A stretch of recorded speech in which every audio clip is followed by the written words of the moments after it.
Hey everybody, this is going to be a voiceover video, but I want to come in real quick to show you all how I do my bentonite clay wash. I won't list the ingredients or the amounts I use. You all have seen, I'm sure, plenty of bentonite clay videos, so you kind of just have to find what works for you. I use olive oil, the bentonite clay, the Indian Aztec bentonite clay, water, and apple cider vinegar in my mixture, and I like my mix to be kind of pasty. This mix right here, when I mixed the water in, it got kind of watery, and you can easily put that in a squirt bottle and put it throughout your scalp while you're washing your scalp, but I like mine to be a little thicker so I can slap it in kind of like applying a deep conditioner. So this is my mixture, kind of thick, and that's the way I like it. I'm not going to show my application. I'm pretty sure you all know how to put that in your scalp.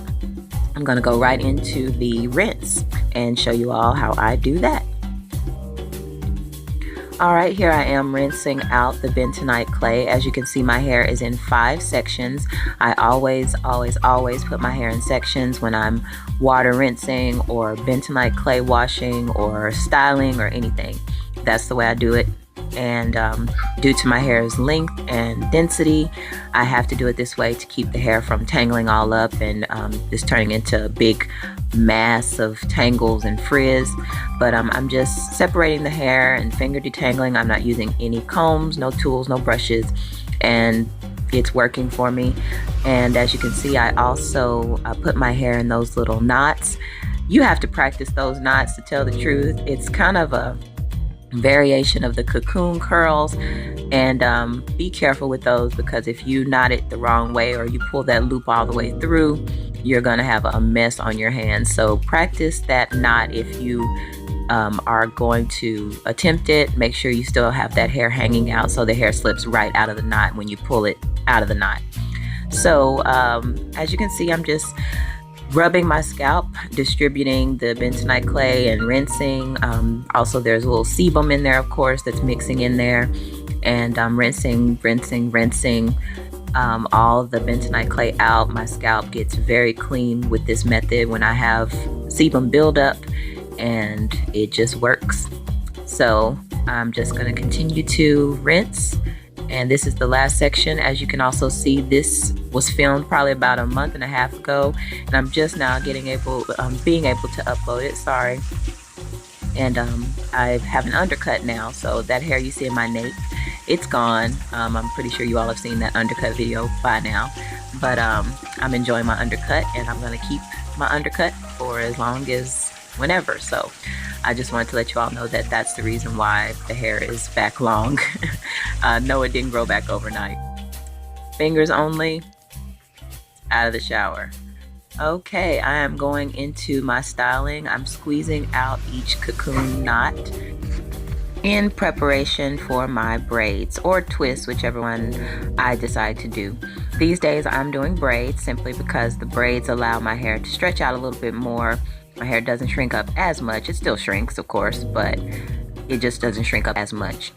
As you can see, I am finger detangling each individual part of the braid. As you can see there, each section has been thoroughly finger detangled, and I'm going to proceed to braid down and put a perm rod on the ends, and I'm going to do that to all 5 sections of my hair. I'm also going to put a little bitty flat twist right above my forehead, and that just kind of naturally keeps my hair out of my face. I'm not huge on brushing back edges and slicking back edges, so I just put little twists in the front of my head to keep the edges smooth looking, or just to keep my hair out of my face. Alright, I'm going to start on the back. This is the last one. I'm squeezing that excess water. My hair holds water like a beast, y'all. I mean, it holds that water in. Once again, no complaints.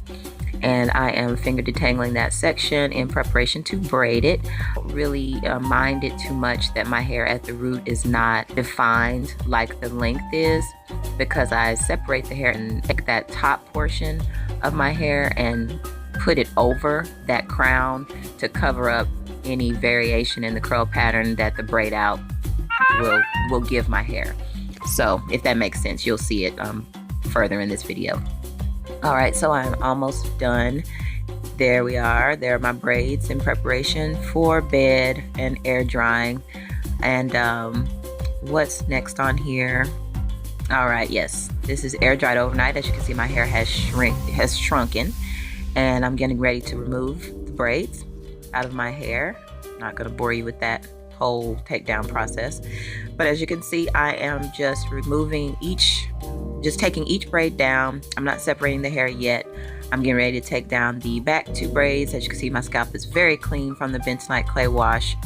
Very, very clean, very clear.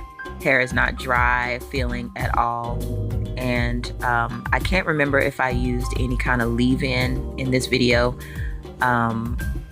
because everything is down low, but I definitely used either a butter or an oil, probably a butter in this one, I'm not sure. But the Bentonite clay really just strips the hair of any excess sebum that you have, or a product buildup if you use a lot of products in your hair. The Bentonite really does the job. Here I'm just showing the curl pattern of my hair is still intact. It's just stretched out, being in the braids. A lot of people ask me how I do my hair, and I'm like 4 or 5 plaits. And they're like, you get all that definition from 4 or 5 plaits? I'm like, yeah, because I don't use a comb, and the hair is not being, the natural curl pattern is not being disturbed so much when you use a comb as opposed to your fingers. So it holds a lot of the kinks and curlies and coilies in there. And the hair is flat the first day, and doesn't bother me once again. So I'm just gonna show you guys the front and the back. That's the part that doesn't bother me about being defined, because I take that top crown portion and just bring it across there like that. And as the days pass, the hair gets more and more fluffy.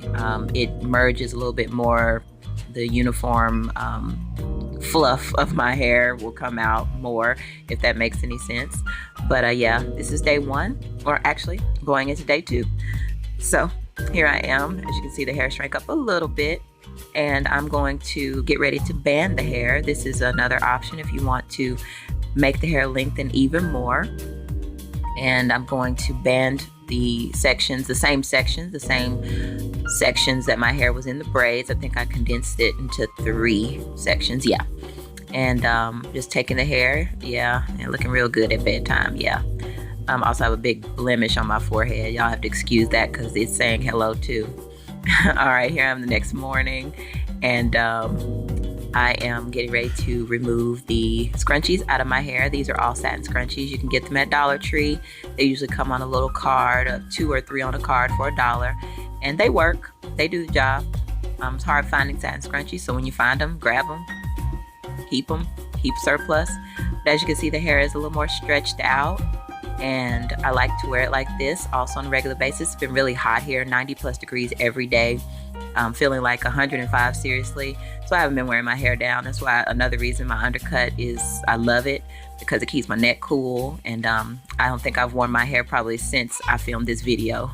I know I haven't worn it since I got my undercut. So yeah, this is how I wear my hair daily in the cool weather, or when I don't mind my hair being down on my shoulders. And this is after a banding. And I hope you guys enjoyed the video, and I hope to see you in the next one. Peace.